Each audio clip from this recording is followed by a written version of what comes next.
తీసుకోవాలంటే కూడా తెస్తామని చెప్పి కూడా ఆ ప్రభుత్వం ప్రయత్నం కూడా చేయలేదన్న విషయాన్ని కూడా మీ దృష్టికి తెలియజేస్తున్నారు అధ్యక్ష.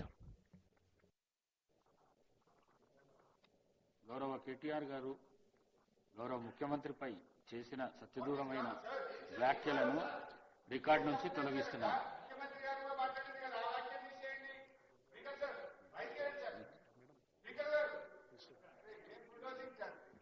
అధ్యక్ష, కేటీఆర్ గారు మాట్లాడుతూ ఇంకెన్నిసార్లు బిల్లులు పెడతారని మాట్లాడడం జరిగింది సార్. వాళ్ళు 2018లో తీసుకొచ్చినటువంటి పంచాయతీరాజ్ చట్టంలో 50% మాత్రమే రిజర్వేషన్ ఉండాలి అని, ఏ రాష్ట్రంలో కూడా చట్టాలు అట్లా లేవు సార్. సీలింగ్ క్యాప్ ఇక్కడ పెట్టడం జరిగింది కాబట్టి దాన్ని సవరించుట కోసం ఈ రోజు సవరణ బిల్లు పెట్టడం జరిగింది సార్.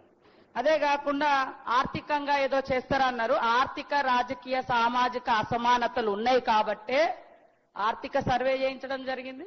తద్వారా ఉద్యోగ ఉపాధి అవకాశాలు కల్పించాలి, ఎడ్యుకేషన్ అవకాశాలు, తర్వాత వాళ్ళ జీవన ప్రమాణాలు పెరగాలి అనే ఉద్దేశంతో ఈరోజు ఈ సర్వేను కూడా చేయడం జరిగింది సార్. దాంట్లో 42% స్థానిక సంస్థలకు సంబంధించింది, తర్వాత ఎంప్లాయ్మెంట్ ఎడ్యుకేషన్ కి సంబంధించింది కూడా ఉంది. ఆర్థిక అసమానతలు తొలగిపోవాలంటే ఉపాధి కూడా ఉండాలి సార్.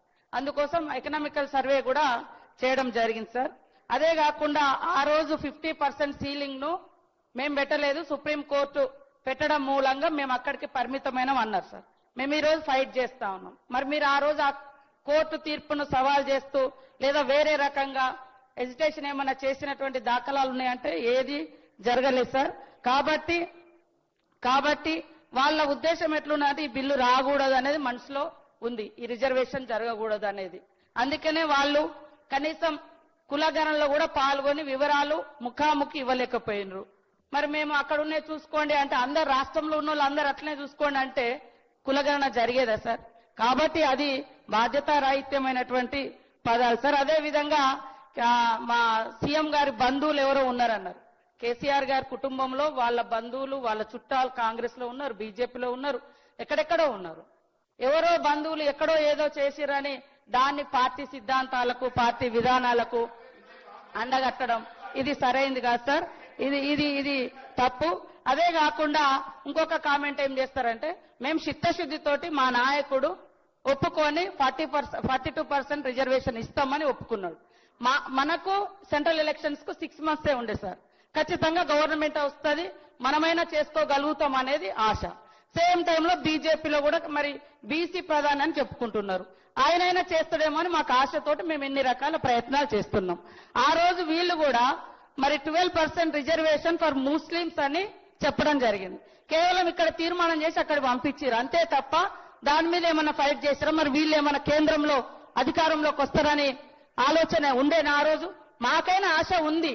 మా జాతీయ పార్టీ కాబట్టి, మా నాయకుడు చిత్తశుద్ధితో ఉన్నాడు కాబట్టి, మాకు అలయన్స్ పార్టీస్ ఉన్నాయి కాబట్టి ఖచ్చితంగా మేము చేయాలనేటువంటి దృక్పథంతో మేము చేస్తా ఉన్నాం సార్. కానీ ఇట్లా ప్రతిదాన్ని ఇది తప్పు అంటే ఇక్కడ తమిళనాడులో కూడా ఎంజీఆర్ 91లో తీసుకొస్తే తర్వాత జయలలిత గారు మైనార్టీ ప్రభుత్వం ఆనాడు ఉండే ఆ రోజు మరి మన తెలుగు బిడ్డనే పివి నరసింహారావు గారి ఆధ్వర్యంలో ఈ రిజర్వేషన్ 50% పెంచి 9th షెడ్యూల్లో చేర్చి ప్రొటెక్షన్ తీసుకొచ్చి 69% రావడం జరిగింది సార్. అంటే జనవరి 24లో స్టార్ట్ అయితే జనవరి 24 1980s లో ఈ యొక్క రిజర్వేషన్ సంబంధించినటువంటి ప్రక్రియ అప్పటి సీఎం ఎంజి రామచంద్రన్ గారి నాయకత్వంలో స్టార్ట్ అయితే సెప్టెంబర్ 25 1991 కేంద్రంలో కాంగ్రెస్ ప్రభుత్వం, జయలలిత గారు ఆ రోజు మన ప్రభుత్వంలో భాగస్వామిగా ఉండి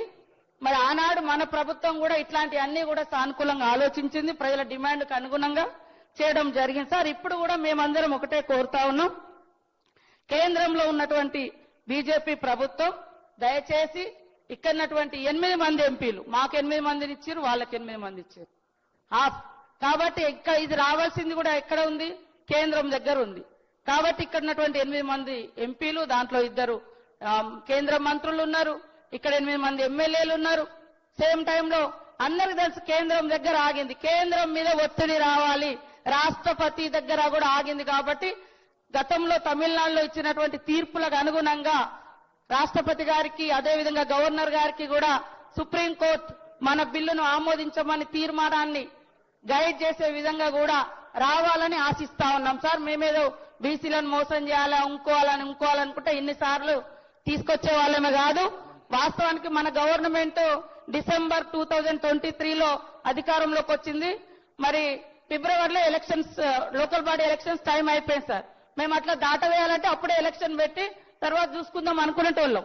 కానీ ఈ రోజు వరకు అన్ని రకాల ప్రయత్నాలు చేస్తా ఉన్న దృష్ట్యా దయచేసి ఎలాంటి వేషజాలకు వెళ్లకుండా బీసీల యొక్క ప్రయోజనాలను, అట్టడుగు వర్గాల యొక్క ప్రయోజనాలను దృష్టిలో పెట్టుకొని ఈ బిల్కు అందరూ మద్దతు ఇవ్వాలని మనస్ఫూర్తిగా కోరుకుంటా ఉన్నా అధ్యక్ష. Discussion is over. The question is that the Telangana Panchayat Raj Third Amendment Bill 2025 be taken into consideration. Those who are for the motion, please say ayes. Those who are against, please say no. Ayes have it, ayes have it. The motion is carried and the bill is considered.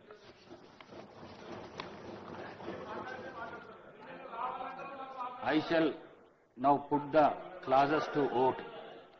There are no amendment to clause 2, clause 1, enacting formula and long title. They are before the House.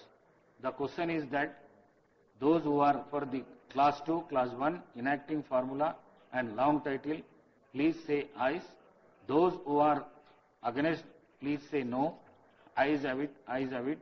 Class 2, Class 1, enacting formula